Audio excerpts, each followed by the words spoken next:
São vários tipos de resíduos. Você pode reutilizar. Fala pessoal, tudo bem? Estamos mais um evento do Conversas Abrecon. Esse evento que é um esquenta para o Encontro Nacional das Usinas 2025, que vai ser dia 27 de março em São Paulo. E hoje a gente está aqui com a Letícia Nocco, que é gerente de projetos técnicos da Abrema. Letícia, muito obrigado pela sua participação. Obrigada, Rafa. Obrigada pelo convite. Obrigada, Abrecon. Não, nós que agradecemos. Eu acho que a gente podia começar essa conversa, Letícia, você explicando para nossa audiência conta um pouquinho a história da Abrema, o que é a Abrema, um pouquinho dessa história. A Abrema tem um nome meio novo, né? A Abrema tem 1 ano e meio de vida. Ela foi fundada em julho de 2023, mas ela foi fundada a partir da junção de outras 2 entidades representantes de empresas do setor de resíduos sólidos, a Abrelp e a Abetre, que já existem há 30 anos, mais de 30 anos, né? Então é uma continuação do trabalho dessas associações.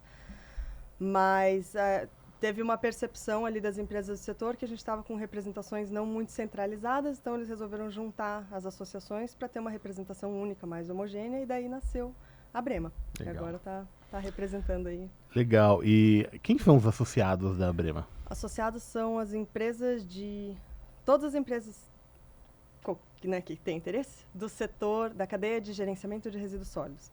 Então vai desde limpeza pública, limpeza de rua, varrição de rua, até coleta de resíduos, tratamento de resíduos, transporte de resíduos, disposição final, aterro sanitário, aproveitamento energético. Então, tudo que envolve tratamento de resíduos sólidos está representado pela Abrema. Legal. Letícia, eu vou aproveitar você aqui para a gente falar um pouquinho sobre os lixões. Mas antes disso, vamos falar sobre os aterros sanitários. Qual que é o papel dele na destinação dos resíduos? A gente sabe que o aterro sanitário é uma destinação adequada para os resíduos. Isso. E você tem uma ideia de quantos aterros sanitários nós temos no Brasil? A gente tem uma aproximação. A gente estima que tem em torno de 300 aterros sanitários devidamente construídos e devidamente operados. Tá. Eu falo isso porque tem dados oficiais, tem dados de diversas fontes, mas ainda há muita confusão em torno do nome aterro sanitário. Tem desconhecimento sobre o que é de fato um aterro sanitário. Então, na hora de informar os questionários, às vezes as pesquisas mesmo de órgãos oficiais, o representante do município pode não entender exatamente. Ele acha que ele tem um aterro sanitário ali, mas não é. Então, tem dados divergentes. Tem muita confusão entre o lixão e o aterro sanitário. E o aterro controlado, que é um erro de nomenclatura. Se você puder explicar para a gente um pouquinho sobre essas nomenclaturas o lixão, e o que é na prática. O lixão é a simples disposição de resíduos no solo. Você chega e coloca resíduos sem preocupação nenhuma, né? É um depósito a céu aberto. O aterro controlado, que foi criado como algo intermediário, temporário ali, tem cobertura diária. Então, não necessariamente diária, mas ele tem cobertura dos resíduos. Então, a cada ciclo ali, você joga uma camada de terra por cima dos resíduos e, em teoria, ele tem um cercamento. Então, ele não tem acesso livre para animais, vetores ou, às vezes, até pessoas, né, que selecionam ali, que catam material reciclável no local. Ele é um pouquinho melhor que um lixão. Mas ali na Abrema a gente brinca, inclusive, que o aterro controlado deveria ser chamado de lixão controlado. Ele não é, ele está mais próximo de ser um lixão do que ser um aterro sanitário. Um aterro sanitário é uma obra de engenharia. Perfeito. É uma obra complexa de engenharia. Você tem que ter uma impermeabilização de base com membrana de polietileno, tem toda uma testagem, compactação do solo em toda a base. Tem que ter um sistema de drenagem do lixiviado, que é o chorume mais a água que passa ali pelo material. Tem que ter drenagem de gases, porque durante a decomposição do material, a gente está gerando ali o biogás, que é gás carbônico, metano, né, e os residuais. Tem que ter cobertura de área, então todo dia, no fim da jornada, você tem que cobrir os resíduos para evitar mau odor, para evitar vetores. Tem que ter monitoramento geotécnico, que é para garantir que o solo está estável, não vai deslizar. Tem que ter monitoramento das emissões, tem que ter monitoramento da qualidade de água subterrânea. Tem que ter é um universo em si. Então, o aterro sanitário é pensado para diminuir, na medida do possível, humanamente possível, os impactos causados ao meio ambiente e à saúde pública. Legal. Eu trabalhei com um projeto disso, então quando eu chego num lugar e a pessoa chama um aterro sanitário de lixão ou o contrário, morre uma partezinha do coração, porque são coisas, estruturas existe muito uma confusão, diferentes. né? Existe. Existe uma confusão. Existe. por falta de informação da sociedade mesmo, Perfeito. né? Nem questão de educação, né? Porque o aterro sanitário é um destino adequado para o um destino resíduo. adequado. O lixão não. Exato. A gente chama de ambientalmente adequado, Uhum. né? Aquele que está preocupado com o ambiente e a saúde pública. O lixão... E o setor ele tem trabalhado, você falou sobre essa obra de engenharia que, além de tudo isso que você citou, tem a captação do gás, biogás. Como o setor tem trabalhado com a geração de energia a partir dos resíduos? E qual que é o potencial de energia do Brasil a partir dos aterros sanitários? Tem essa informação? Tem algumas, né? É um setor que já está acontecendo no Brasil, mas ao mesmo tempo é relativamente novo. O pessoal ainda está explorando bastante. Tem algumas formas de explorar a energia a partir de resíduos sólidos, né? Você pode fazer um coprocessamento, que a gente chama, que é usar resíduos que não podem ser reciclados em fornos de cimenteira, por exemplo. Uhum. Então ele tem um potencial calorífico, você usa ele ao invés de usar o coque, que é fóssil ali, ou, né, que não é renovável. Você está usando o resíduo que já foi gerado de qualquer forma, queima ele gera muito calor, abastece uma caldeira, ou aquece uma caldeira ali, fornece energia para a cimenteira. No Brasil, de modo geral, é usado em cimenteira. Perfeito. Que é o combustível derivado de resíduos, Uhum. CDR. Você pode usar dentro do aterro sanitário. A decomposição anaeróbia do resíduo naturalmente gera o biogás, que a gente chama de biogás. Quando você tem a decomposição do resíduo sólido urbano, da fração orgânica do resíduo sólido urbano, você tem essa decomposição gera chorume, gera biogás e gera calor, né? O chorume a gente drena e trata, e o biogás você drena porque você coleta porque ele tem metano, que é um gás de efeito estufa. Uhum. E o mínimo que se faz é queimar esse gás, porque você transforma o metano em gás carbônico, que em termos de efeito estufa polui um pouco menos, né? Mas tem gente que simplesmente queima. Uhum. Você pode queimar esse gás por causa do potencial calorífico do metano, se queima isso e transforma em eletricidade. Uhum. Então usa o biogás como combustível. Se você quiser ir um pouco mais além, você trata o biogás, purifica ele, tira o gás carbônico, o material particulado, impurezas, fica só com o metano, que é o que hoje a gente chama de biometano. Uhum. Ele queima igual o gás natural. Uhum. E tem frota em São Paulo sendo movida por esse combustível. Em São Paulo está começando, algumas montadoras de caminhão coletor de resíduos já estão trabalhando com isso. Se você for para fora do país, tem cidades em que toda a frota coletora de resíduos do município roda com o biometano gerado no aterro do município. Legal, então, legal. Assim, e é um resíduo que já está, se você tem um aterro sanitário, ele já está gerando aquele material. Não tem por que não aproveitar. E a gente falou de São Paulo, Letícia, só que o Brasil é muito grande e tal. E a realidade de São Paulo é muito diferente do resto do Brasil. E estendendo a pergunta, como que está o Brasil posicionado em relação ao mundo nesse mercado? Essa pergunta é difícil. Assim, o Brasil é gigantesco. Sim, eu acho tem muitas realidades, né? A gente não precisa nem ficar no resíduo. Qualquer área, qualquer indústria que a gente for analisar hoje no Brasil vai ter realidades completamente diferentes em regiões completamente diferentes. Qual que é o melhor estado na gestão? Então, o nosso levantamento aqui, de acordo com o panorama que saiu em dezembro do ano passado, a gente analisa por regiões, né? Porque a análise estadual já é um pouco mais complicada. As melhores regiões são Sul e Sudeste. Sul está melhor em termos de coleta, está melhor e acima da média em termos de disposição final de resíduos. Sul, depois vem o Sudeste. Em termos de estado, daí a gente pode analisar essa outra publicação da Brema, que é o SLU.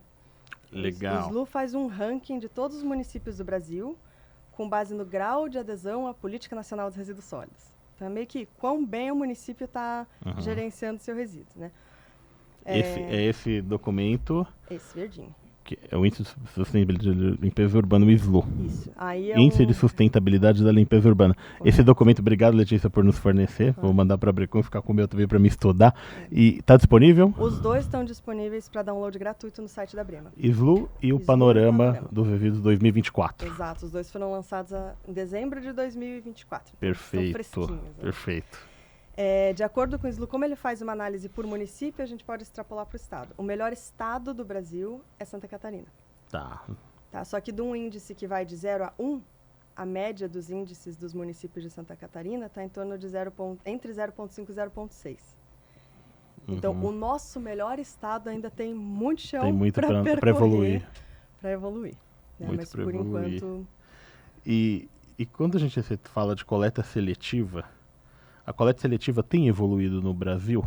De modo geral, a gente escuta muito falar sobre o percentual que fica entre 2% a 5%. Eu não sei se Reciclagem. de reciclagem, É. falando de reciclagem e tal. E também estendo essa pergunta para entender se os aterros, o que os aterros fazem para aumentar esse percentual de reciclagem ali dos resíduos recebidos. E se esse número de 2% a 5% na sua experiência tem sentido? Ou estamos... Então, esse é o número que a gente mais ouvia, né? Isso. E aí, tanto que ano passado, uma das coisas que você vai encontrar no panorama desse ano é esse fluxo de resíduos sólidos urbanos do Brasil. Tá. Desde a geração até a disposição final, por onde eles estão passando. E a gente fez uma análise que envolvia essa coleta seletiva via serviços públicos, vamos dizer assim, que é aquela coleta mais formal, que é a prefeitura ou uma empresa contratada pela prefeitura. Mas pela primeira vez a gente fez uma estimativa de quantos catadores autônomos estão trabalhando nisso. Porque eu não conheço uma pessoa que não tenha visto alguém catando recicláveis na rua hoje. Pois é. A gente vê essas pessoas todo dia e ninguém está quantificando o trabalho dessas pessoas. Uhum. Então, o que a gente fez ano passado foi conversar com todas as entidades e organizações ligadas a catadores e reciclagem de materiais para a gente tentar ter uma estimativa de quanto sobe a nossa reciclagem se a gente colocar eles na conta. Uhum. E a gente chegou a uma quantidade de 8,3%. Legal, dobrou aí o que Então, o pessoal vinha falando. Exato. Então, assim, a gente estima que 8,3% dos resíduos sólidos urbanos gerados no Brasil estejam sendo enviados para reciclagem. Tá. Desses 8,3%, quase 2/3 é coletados por catadores autônomos. Quase 2/3. Então, assim, não tem como deixar essas pessoas de fora da conta, porque Essa informação está no panorama? no panorama. Legal. Porque a colaboração deles é muito significativa. Então, quando você falou de número entre 2 a 5, o número que a gente já está olhando agora para 8%. Uhum. Esse é o nosso novo número. Aí você perguntou o que pode ser feito para melhorar a coleta seletiva e reciclagem, né? Essa coleta seletiva é responsabilidade do município. Então, quem tem que tomar as ações e trabalhar essa questão toda é o município. Uhum. Uma das primeiras coisas que tem que ser feitas é disponibilizar o serviço de coleta seletiva. Perfeito. Né? Porque a gente escuta sempre que você conversa com alguém ali, a pessoa fala, eu até separo o meu lixo, mas a pessoa vem aqui e mistura tudo. Vai para o mesmo caminhão ali então, e tal. A primeira coisa que você tem que fazer é disponibilizar um serviço de coleta seletiva, seja por ponto de entrega voluntária, seja por coleta porta a porta, tem várias formas de fazer essa coleta de materiais separados. Aí depois você tem que começar a trabalhar com a educação da população. E custa mais também, né? Quando disponibiliza esse serviço, sim, custa mais. a coleta seletiva sai mais cara. Sim. A coleta seletiva sai mais cara e você consegue pôr menos resíduo por caminhão, por exemplo. Porque se você está falando do lixo comum, você compacta aquele lixo, soca naquele caminhão tudo que você pode e leva para uma central de transbordo ou para um aterro sanitário. Quando você está falando de material reciclável, você não compacta. Porque ele ainda vai passar por uma triagem. Senão o trabalho de triagem fica muito complicado. Então você consegue carregar muito menos material. Então, assim, tem todo um custo a mais, de fato, mas é um custo necessário. A gente já passou do ponto de falar que coleta seletiva é opcional, que reciclagem é opcional. Né? Já ficou para trás esse momento. Então, é um custo mais alto? Mas é necessário. Porque os aterros sanitários é uma destinação adequada, são imprescindíveis, sempre vamos precisar de aterro, mas prioriza a reciclagem justamente para poupar. Exato. Você os tem toda aterros. uma hierarquia na gestão dos resíduos. Perfeito. Né? Então, é aquela de primeiro reduzir, reutilizar, daí depois reciclar. Tem todo o que você faz, daí você coloca aquilo no lixo. Mas lixo ainda pode ser reciclado, ou ainda pode ir para compostagem, ou ainda pode ir para uma biodigestão anaeróbia, ou para um CDR. Ou pode acontecer tanta coisa antes de chegar no aterro sanitário, e a gente sempre vai precisar de um aterro sanitário. Mesmo que você fale, uma das opções é a incineração, por exemplo. Mas a incineração gera cinza. Sim, o todo volume processo... é muito menor, mas sempre vai ter a necessidade de aterro Todo o sanitário. processo de reciclagem, por mais evoluído que seja, tem rejeito na sua própria operação de reciclagem. Claro. E tem no mundo inteiro. Exato. É bom lembrar que, assim, tem como a gente ser muito mais consciente da nossa gestão e do nosso uso dos resíduos e do nosso tratamento de resíduos. Mas o mundo inteiro tem aterro sanitário. A questão é quanto do material que você gera você está enviando para o aterro sanitário. Né? Mas então é isso, é disponibilizar, para aumentar a reciclagem, disponibilizar o serviço em locais que ainda não tem Educar a população para separar, para evitar a contaminação. Então, você tem uma lixeira de papel. Aí você só põe o papel, limpinho, bonitinho. Daí alguém vai lá e joga um copo com um finzinho de uma bebida. Aí contamina todo o papel. Às vezes você perde o material reciclável porque a pessoa não soube jogar na lixeira certa, né? Que parece bobo, de tanto que a gente já fala de separar o lixo, mas é importante. Sim, total. Aí depois disso você tem que implementar estrutura de triagem. Então não adianta você ter a separação se você não tem ou triagem mecanizada ou manual, mas tem que ter uma triagem para a destinação correta e daí que hoje utilizam muitas cooperativas, né? Isso. Tá na política você tem que considerar, né, o serviço das cooperativas e dos catadores, tem que dar preferência. E daí depois de tudo isso, assim, vamos supor que você tem toda a cadeia ali para ter o material pronto na sua mão para ser enviado para reciclagem. Aí você tem que incentivar o mercado de recicláveis. Porque uma das questões que a gente vê hoje é um preço muito variável. Sim. Então, hoje, para a pessoa que está na rua que coleta 2/3 do material que a gente recicla, vale a pena coletar o material. Amanhã não vale. Sim. E a gente não pode ter uma indústria que varia tanto em tamanho. Sim, tem época que estão coletando papel e outras não vale a pena. Você recicla, a sua cidade às vezes sim, às vezes não. Não pode ser assim. Então, tem que ter um incentivo tributário. O material reciclável tem que pagar menos. Você tem que incentivar reciclado. Você tem que incentivar a indústria a reutilizar. Não basta ser reciclável. Perfeito. Ele tem que ser reciclado.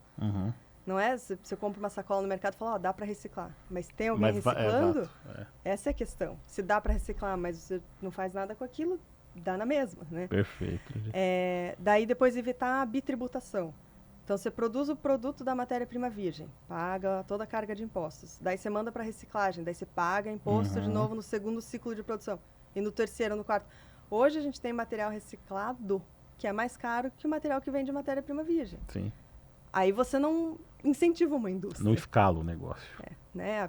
A indústria que vai comprar a matéria-prima, por que ela vai comprar reciclável se ela pode comprar a matéria-prima virgem? E o fator econômico acaba sendo sempre... Então tem que ter todo esse incentivo, tem que ter infraestrutura, mas tem que ter um olhar também de políticas públicas e tributação para incentivar essa indústria.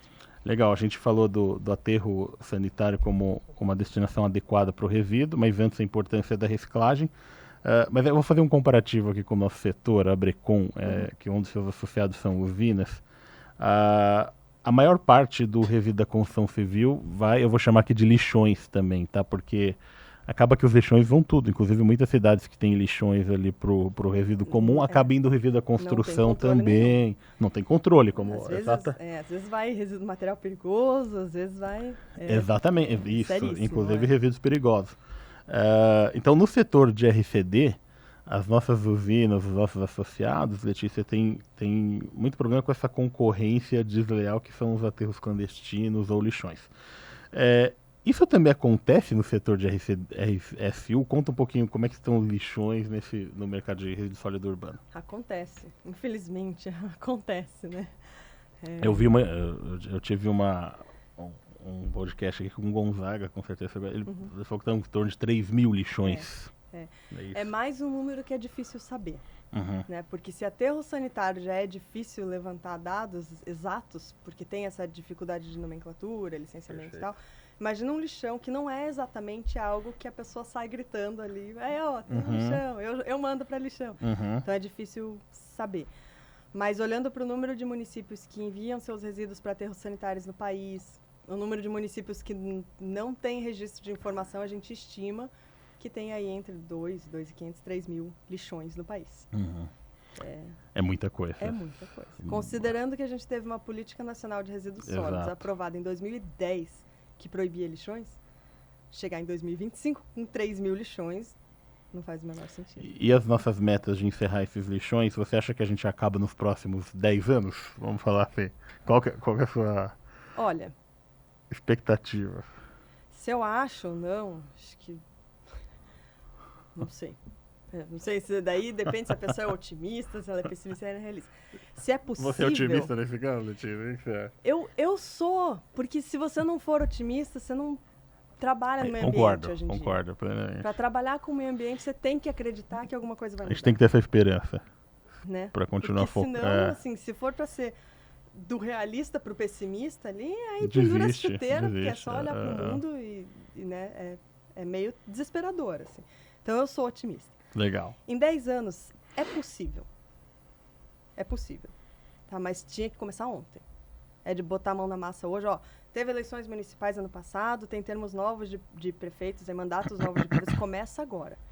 Porque a gente fica nessa de, às vezes, a gente tem muito isso na política brasileira, de putz, mas vai levar muito tempo, é complicado, vai ter que levantar muito dado. Não vamos começar agora. Ou vai levar muito tempo para dar resultado, não traz voto. E a pessoa nunca começa. Gente, se a gente tivesse levado a questão a sério, quando a Política Nacional dos Resíduos Sólidos foi aprovada em 2010, a gente não tinha mais lixão no Brasil. Perfeito. Tem que começar em algum momento. Perfeito. E não vai acabar em 1 ano, não, mas em 2, em 3. Se todo mundo hoje, a gente encerra o podcast, as pessoas vão lá para os seus municípios e falam, chega, vamos bolar uma solução, independente do tamanho do município, em 10 anos isso está fechado. Legal. Mas tem que ter Tem que começar. Tem que mudar a atitude. Tem que ser sério, tem que começar já. E por que eles não mudam? É uma questão econômica, ele disse assim, por que insistem tanto com o lixão? É uma questão econômica? Aí tem a polêmica taxa do lixo também, que talvez resolveria essa questão econômica, mas é polêmico, né? Os prefeitos ali não... É polêmico porque querem que seja polêmico. Você paga a luz, não paga?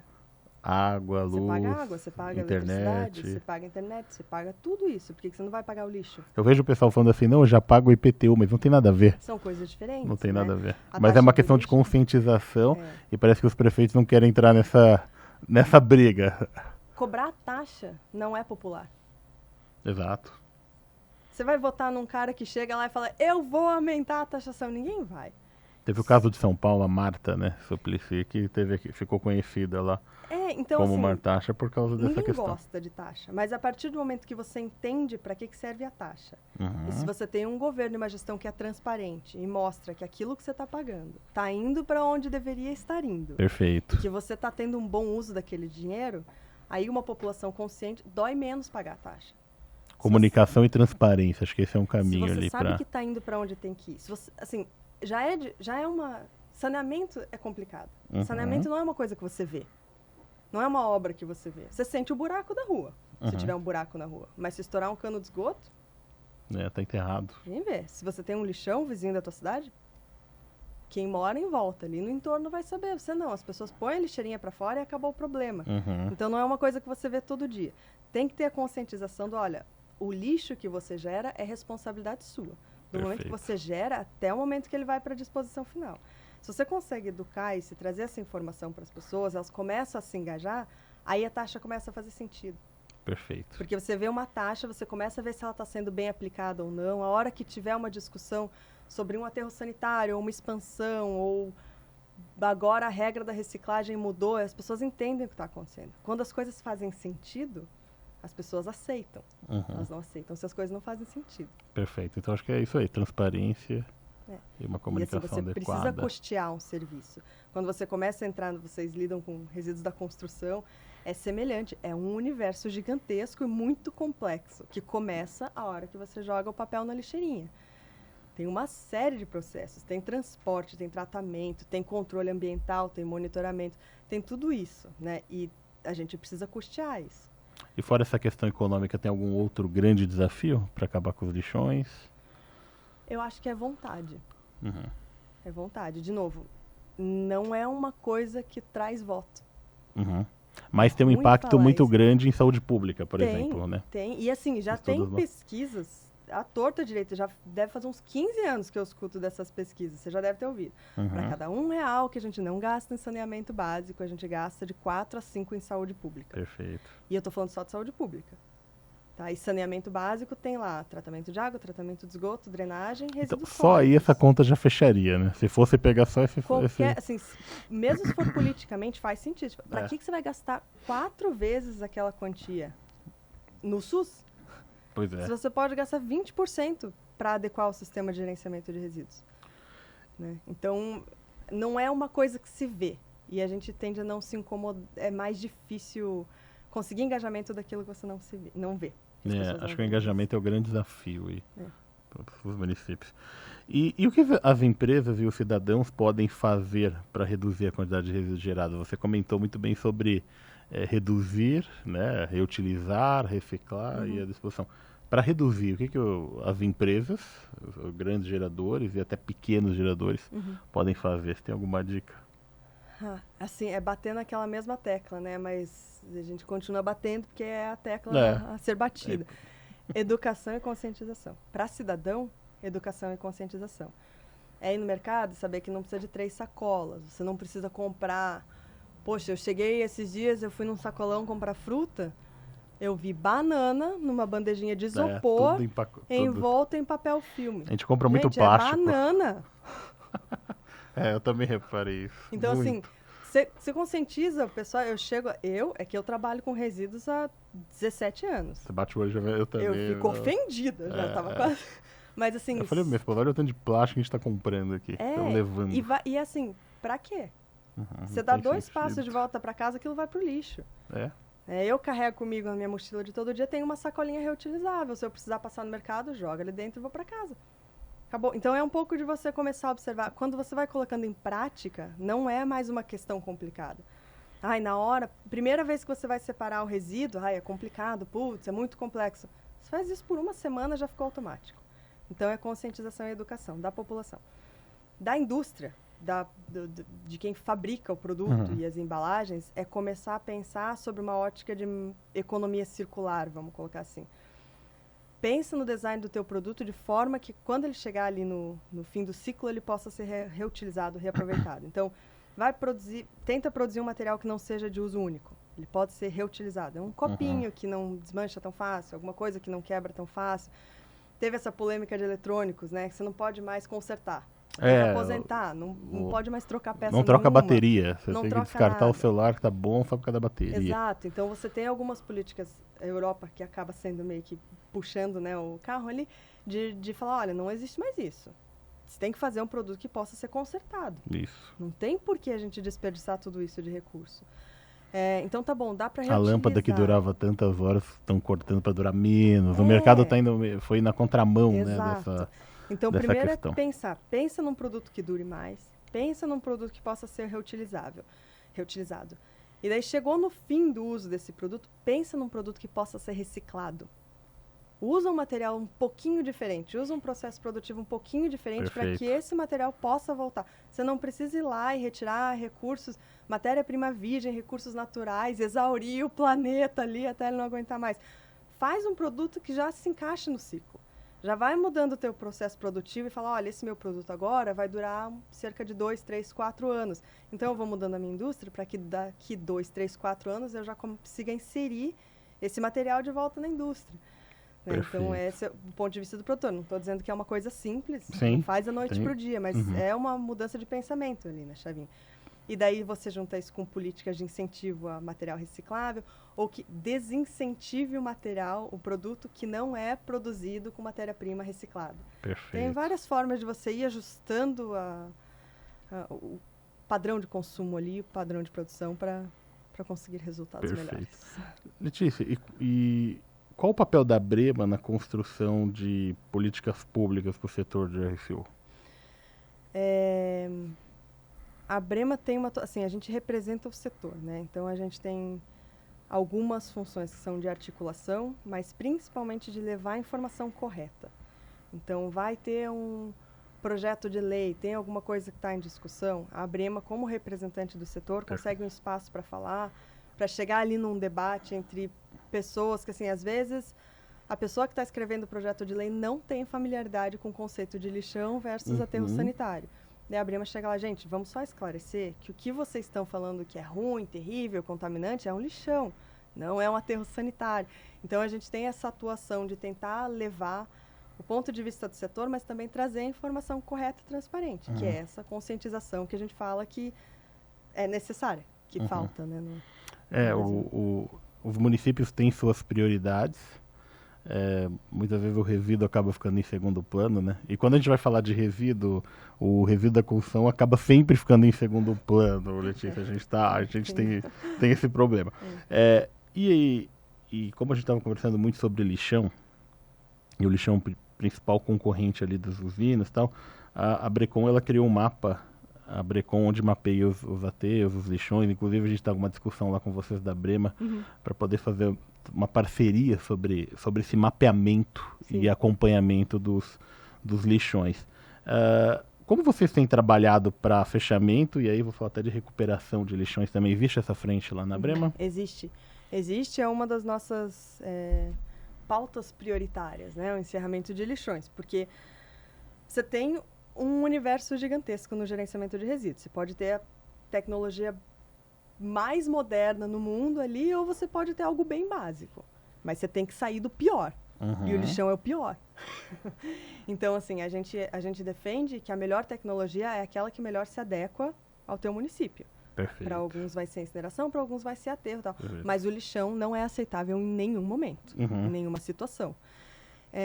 Então, de fato, a gente tem alguns projetos, a gente trabalha com governos, a gente trabalha com associações, a gente está até começando agora uma parceria internacional para encerramento de lixões. Aí a gente fala, tem dois termos que daí podem causar um pouco de confusão, que é a desativação de um lixão e o encerramento de lixão, né? A desativação é quando você para de mandar resíduos. Então, cessam as atividades naquele local. O encerramento do lixão é, de fato, toda a recuperação da área. Aí você vai fazer monitoramento ambiental, você vai fazer recuperação da vegetação, são coisas diferentes. Não são super simples. Eu só abrindo um parênteses, eu vi muitos lixões que falaram, encerramos o lixão, mas daqui a alguns anos abriu novamente. Acontece isso, né, Letícia? Acontece. Justamente isso que você está falando, tem a desativar e encerrar. Se você não tem um sistema que se sustente de gerenciamento de resíduos, tanto de custeio dos serviços, quanto de aterro sanitário, quanto uma população engajada, o pessoal volta a usar o lixão. Não tem fiscalização, não tem um órgão que multe. O lixão é mais barato. Não fazer nada é mais barato. Em princípio, curto prazo, é mais barato, né? Mas, enfim, então a gente está trabalhando com governos, a gente está trabalhando com Minas, com Bahia, com Maranhão, com vários governos para desativação e encerramento de lixões. O primeiro passo é desativar. A primeira coisa que você tem que fazer é parar de mandar lixo para um lugar que está contaminando todo mundo em volta, né? Então, a gente faz essa questão do mapeamento, né? É um negócio que eu estou batendo assim, bem forte, inclusive com essa última edição do Panorama. Você só consegue resolver o problema de forma adequada se você sabe o tamanho do problema. A gente precisa saber quantos aterros sanitários existem, quantos lixões existem, onde eles estão.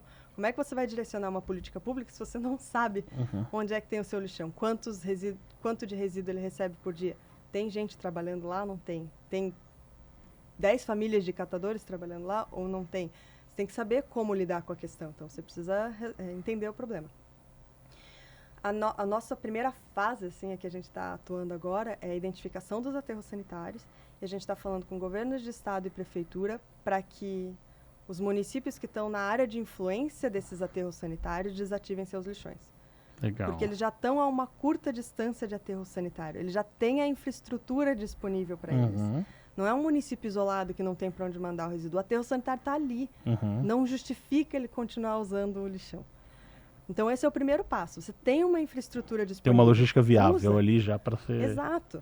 Ou está um pouquinho mais longe, faz uma transbordo. central de transbordo, né, e usa aquela estrutura que está ali. Essa é assim... Tem muitos municípios ainda no Brasil, Letícia, que você fala, bom, aqui a operação é inviável, realmente existe essa... Inviável? Em muitos casos, inviável por causa da distância de aterro sanitário, ou também não criou aterro sanitário por causa do lixão.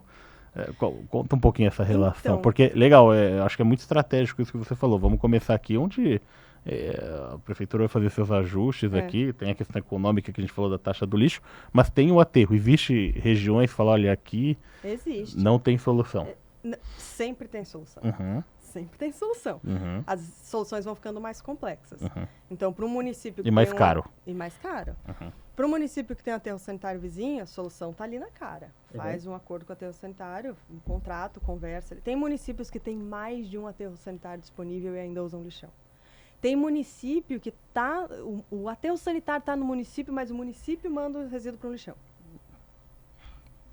Esses são os mais fáceis de resolver. Sim. Tem aqueles municípios que não têm Já aterro tem sanitário tecnologia próximo. disponível. Aí tem o que não tem aterro sanitário próximo. Então você tem que começar a pensar numa logística. Ver qual área não tem cobertura de aterro sanitário e começa a discutir onde seria um bom lugar para construir um aterro sanitário. Isso, lógico, enquanto você pensa em paralelo na reciclagem, na compostagem, toda a hierarquia do gerenciamento de resíduos. Não estou aqui falando que tem que mandar só para aterro sanitário. Mas vai ter. O Brasil é um país gigantesco, de características geográficas completamente diferentes. Vai ter um município com 1.500 pessoas no meio da Amazônia.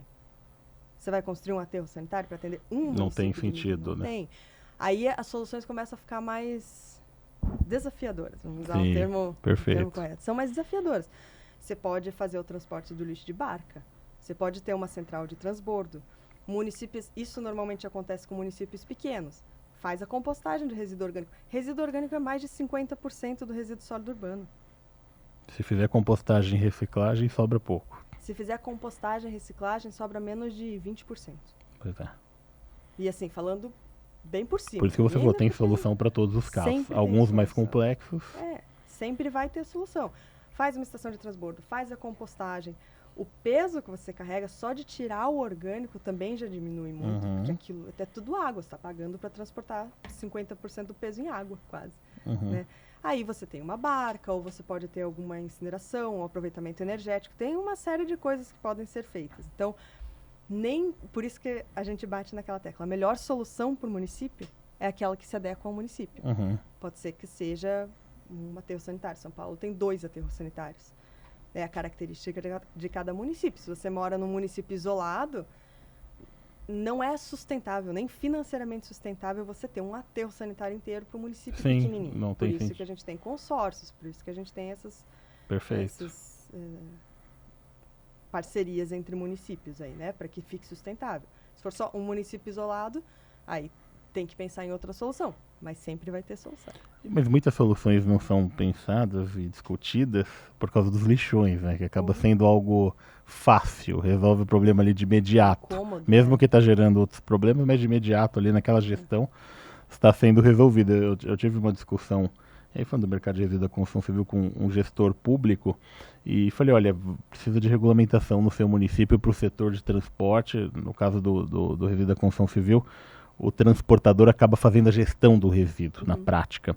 E eu falei, precisa ter uma regulamentação aqui no setor de transporte. Ele me falou, olha, eu não crio nenhuma regulamentação, porque a gente não tem nenhuma solução de destino. Eu falei, mas você não tem solução de destino porque não tem regulamentação. Nenhum empresário vai investir no empreendimento aqui para concorrer com descarte regular. Na cidade tinha muito descarte regular, tal, muito ponto viciado. Então, às vezes a solução não chega também porque tem algo acontecendo ali que não dá para concorrer, né? Mas daí entra a atuação do poder público. Exato. Porque a gente tem uma lei que diz que isso é proibido. A nossa Constituição... Legislação nós temos, né? A nossa Constituição já não permite o lixão. A gente tem legislação, a gente tem a Política Nacional dos Resíduos Sólidos, a gente tem o Marco do Saneamento. Temos boas leis nesse sentido, temos né? boas leis. A questão é por que a gente não está conseguindo aplicar. Exato. É crime ambiental. Já tem prefeito, assim, a gente vê um vestígio ou outro ali de briga já com prefeitos, porque o prefeito é pego em flagrante jogando lixo no lixão. Não pode mais, mas cadê a atuação dos órgãos que são responsáveis pela fiscalização? Porque também não faz sentido você ter um conjunto de leis maravilhoso e não ter fiscalização. Se não tem fiscalização, não ter nenhum braço. interesse em cumprir. E os sistemas, quando a gente fala em fiscalização, depender do fiscal é algo complicado também, né? Acho que é importante, mas é complicado. Aí quando a gente pensa nos sistemas, FINIR, por exemplo, o Estado de São Paulo com o FIGOR, os sistemas de gestão de resíduos, plataformas que em tese rastreiam, controlam o resíduo, isso foi um avanço? A gente está avançando nesse sentido da fiscalização também? A gente está avançando, tem até avanços, a gente está revisando aí o texto do MTR, da portaria que estabelece o MTR. Perfeito. Né? Estamos fazendo avanços. A questão é que a gente tem que conseguir avançar um pouco mais rápido. E tem que ter sempre, por exemplo, nós como a Brema, a gente pode levantar dados, a gente pode ir lá discutir com o poder público, fazer evento, aumentar a conscientização, mas assim, se a gente não tiver alguém com poder de fiscalização, que vá lá e fale, olha, não pode, ou aqui você está sendo multado, Não vai. Infelizmente, a gente não tem, talvez em qualquer lugar do mundo, mas não tem uma consciência coletiva de vamos fazer isso porque isso é o correto. Precisa da fiscalização. Temos boas legislações, como você citou, mas precisamos evoluir na fiscalização. Espero que essa revisão do MTR a gente tenha grandes avanços. Acho que é importante. Letícia, a gente está chegando no finalzinho da nossa conversa.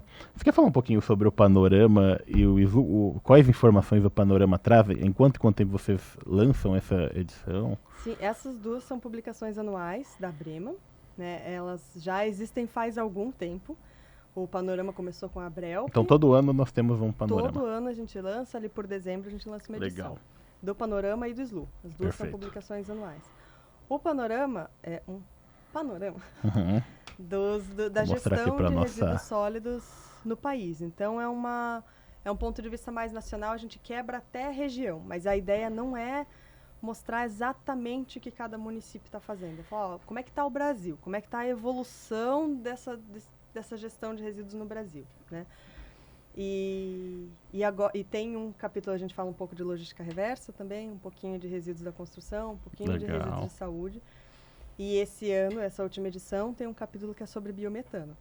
Então, a gente teve ano passado a aprovação da Lei dos Combustíveis do Futuro, existe produção de biometano, tem gente que já está injetando biometano em gasodutos, né, para fazer a distribuição desse material, desse gás. Então, a gente fez um capítulo especial discutindo um pouquinho o biometano de RSU, as quantidades, os potenciais e tudo isso. O SLU, que eu já falei um pouco antes, ele ranqueia os municípios, né? Então, ele usa a base de dados do SNIS. Então, todos os dados que a gente coloca no SLU são informados pelos próprios municípios. Perfeito. Então, tem que deixar aquela margem de erro também, porque é um índice, mas se por acaso o município informou com erro, por malícia ou desinformação, pode refletir no índice. Mas são informações dos próprios municípios e a gente ranqueia de acordo com a adesão à Política Nacional dos Resíduos Sólidos. Está cobrando taxa? Está reciclando? Tem disposição final ambientalmente correta? E a gente vai colocando esse ranking, que também serve como fonte de dados, serve para avaliar a evolução, né, dos municípios brasileiros, se eles estão melhorando, se você está, de fato, investindo nessa questão. Mas quando a gente trabalha com municípios, eu gosto de falar para o pessoal para usar, não como uma comparação competitiva, assim, mas para usar os dados. Assim, você sabe que o teu município tem 3.000 pessoas e você está com dificuldade na revisão do seu plano de gestão de resíduos. Mas tem um município que está bem ranqueado, no mesmo porte do seu, numa região parecida. Vai lá, bate na porta do cara, como é que vocês resolveram esse problema? Não dá, a gente não tem tempo de todo mundo reinventar a roda. E não tem porquê. Perfeito. Então vai lá ver qual município está fazendo certo. Eu estou vendo que a pontuação dele em reciclagem está ruim, mas em disposição final está boa. Vamos ver qual foi o acordo. Foi um consórcio? Não foi um consórcio? O que eles estão fazendo? Usa isso para ir atrás de soluções também, né? Então serve assim... São dados, o setor tem muito dado que a gente ainda desconhece. Uma dos objetivos da Abrema, assim, de eu estar trabalhando lá dentro, é tentar levantar esses dados justamente para a gente bolar soluções melhores e dirigir melhor as nossas energias, né, para a solução do problema. Mas já tem bastante dado que pode ser usado, né? Da falta de dados próprios do seu município, da sua região, usa os dados do Panorama, usa os dados do SLU.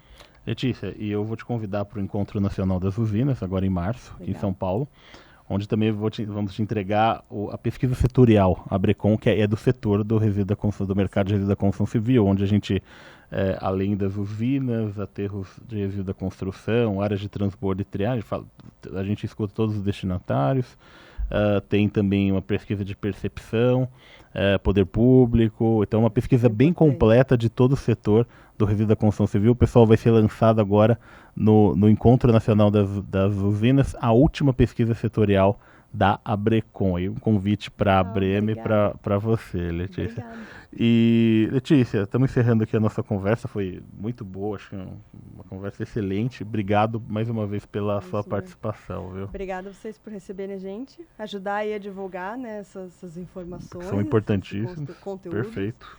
Que às vezes não estão muito nas rodas de discussão, mas afetam todo mundo. Não tem uma pessoa aqui que não gere lixo, né? Concordo. Então, obrigado por receber a gente, por dar esse espaço no podcast de vocês. E a gente se vê no mais tardar em março. Então, É isso aí. Eu que agradeço, Letícia. Pessoal, Encontro Nacional, dia 27 de março, em São Paulo. Um abraço, até lá. Valeu. obrigada.